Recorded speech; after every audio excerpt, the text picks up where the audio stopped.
Campaigners were turned away.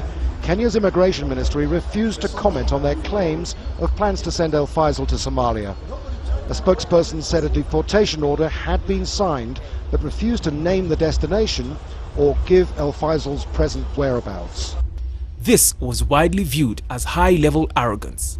Tensions were high. We are not going to let people who've already ruined their country or their countries, people who already have destroyed what they have in their countries, to come here and destroy whatever peace and stability that we are sharing in this country. Thousands were enraged with the treatment of Sheikh Al Faisal. The Sheikh had entered the country legally and not been reported to be indulging in any illegal activity. An attempt to hold a demonstration in protest of the case was disrupted before commence. And it is things like this that the security organs in the country are trying to prevent. Officers drawn from as far as Malindi and Kwale have been keeping watch at Tononoka ground and keeping at bay any person who tries to hold a demonstration without a license. On Wednesday evening, a section of Muslim faithfuls tried to serve the police with a strike notice, which was scheduled after the Friday prayers, in vain. Anti-riot police, who surprisingly were complemented by hooligan youth, thrust a violent offensive to the crowd that was gathering for the march. What had started out as a clash between riot police and Muslim youths demanding the release of the detained Jamaican cleric outside Jamia Mosque ended up being a fight between the Muslims and other groups, and in the process, the police were mere spectators. The police looked on as the two groups went for each other for close to 8 hours. The Muslim leaders, just like rights groups, are also accusing the police of seeking external help to quell the demonstrating Muslims. But when police allow youth who are not Muslims to throw stones at the mosque and other Muslims, we have the feeling that somebody has mobilized and it has the support of the police. The police insulted the Republic of Kenya by allowing marauding gangs of goons to join and back them up in confronting the protesters. Goons have no place in law enforcement. Muslim leaders have also accused the police of using excessive force to quell the demos and cited the use of live bullets in and around the mosque. The police did their best. But Internal Security Minister George Saitoti is defending the police, saying they actually did what was required of them. The police did everything possible within the rules of engagement to address the issue. Sadly, a long-running battle ensued. It left 3 people dead, scores injured, and property worth millions either destroyed or looted. Ironically, Muslims arrested in the commotion were arraigned in court and charged with causing public disturbance and destruction of public property. They were also charged with destroying property worth 12 million shillings. All the accused were denied bail and remanded until the case is up for trial. A question was quickly raised on why only one side was charged with a crime while scores of hooligan youth were captured by camera engaging in the very act of looting, causing public disturbance and property destruction. Double standard was at play, and unfortunately again, the Muslim were on the losing side. Al-Amin was arrested and charged with incitement. Al-Amin Kimathi appeared in court this morning, charged with incitement and resisting arrest. These were the chaotic scenes witnessed yesterday as police attempted to arrest Al-Amin. However, his lawyer, Harold Dubby, refused his client to take a plea, telling Chief Magistrate Gilbert Mutembe the charge sheet was defective and did not reflect the offence. There was a heavy security presence at the courts after yesterday's chaos, with access being tied to an identification process. Police were forced to cock their guns yesterday, fearing further chaos, as Al-Amin was led away to a waiting vehicle and driven away to an unknown destination. On Sunday, the activist had presented himself at Central Police Station, where several protesters were being held.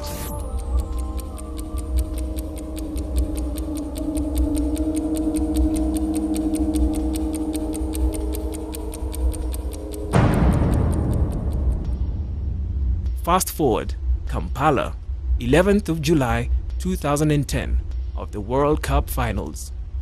Bombs exploded at 2 different restaurants in Uganda's capital late Sunday as people watched the World Cup final. As football fans were enjoying the end of the World Cup final on the big screen, 2 explosions at 2 locations in the Ugandan capital, Kampala. 2 hotspots in Kampala were bombed while crowds watched the World Cup finals. The Somalia Al-Shabaab group claimed responsibility. The Uganda government, on its part, swore to bring the perpetrators to justice. The other at the Kyadondo Rugby Club. A few days later, 4 Ugandan men were arrested and allegedly confessed to having been involved in the planning and execution of the bombing. A rather detailed series of events running to the bombings was revealed. Security in and around the Nakawa High Court was tight as 2 terror suspects were brought in, their faces covered in hoods. They were at the court to give extrajudicial statements about their role in the July 11th bomb blasts that killed 76 people. Hassan Luima, a businessman here in Kampala, was the first to make a statement before the Grade 1 magistrate, George Obong. He allegedly got involved in the bomb blasts on the influence of his brother Ali Luima. Luima is a resident of Mombasa, Kenya, where he was arrested by police last week. Luima denied being a terrorist. He claimed he deliberately saved the people at Hakuna Matata bar in Makinde by not detonating the bomb. The unexploded bomb was found a few days after the July 11th bomb blast by police. He also allegedly claimed to have known the 2 suspected suicide bombers who died in the blast. He allegedly claimed they were introduced to him by his brother Ali Luima before he left for Mombasa a day before the blast. A second suspect, 30-year-old Idrisa Nsubuga, is a shop attendant in town. Luima allegedly confessed that Idrisa is the man who drove the 2 bombers to the Ethiopian village and charged on the rugby grounds for a fee of 80,000 shillings. After 5 hours before the Nakawa magistrate, the 2 suspects were driven amid tight security back to Rapid Response Unit in Kireka. It is not clear when they will be charged for their alleged crimes. I will give them maybe 5 minutes. The 4 normal-looking young men were brought in one by one at about 10:45 a.m. to face the media for the first time since they were arrested. And what an extraordinary story they had to tell. The 4 are suspected for planning, facilitating and executing the July 11th bomb attacks that claimed 76 lives. Is here, stand up. Suspect number 1, 33-year-old Isa Mohamed Luima, a senior 6-lever resident in Kawempe, was first trained in Mogadishu in 2009 by the Al-Shabaab. He was once arrested in Kenya and deported. He allegedly recruited the other accomplices and identified the safe house where the bombers stayed. So I told them if at all they could help me carry these 2 suicide bombers we had to their final destinations. And my brother, he requested him that maybe he will carry the other suicide vest that was placed in a laptop bag to match in the house and detonate it with a phone.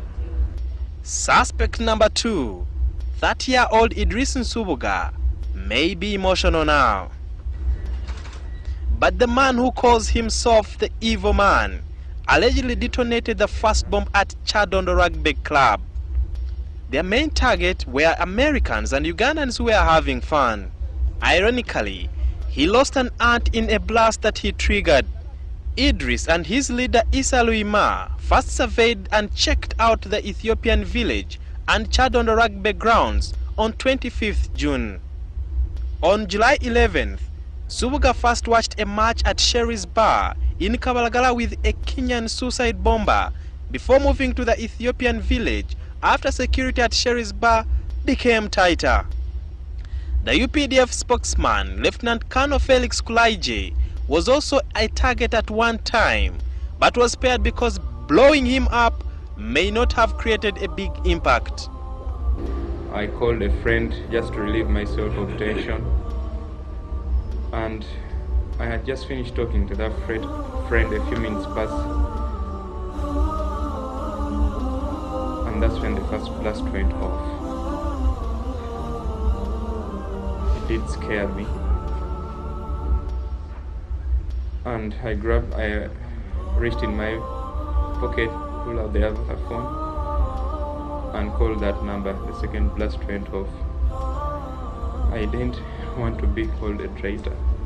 Suspect number 3, 27-year-old Hassan Haruna Luima. He was assigned to blow up Hakuna Matata bar in Makinde by his brother Isa Ahmed Luima.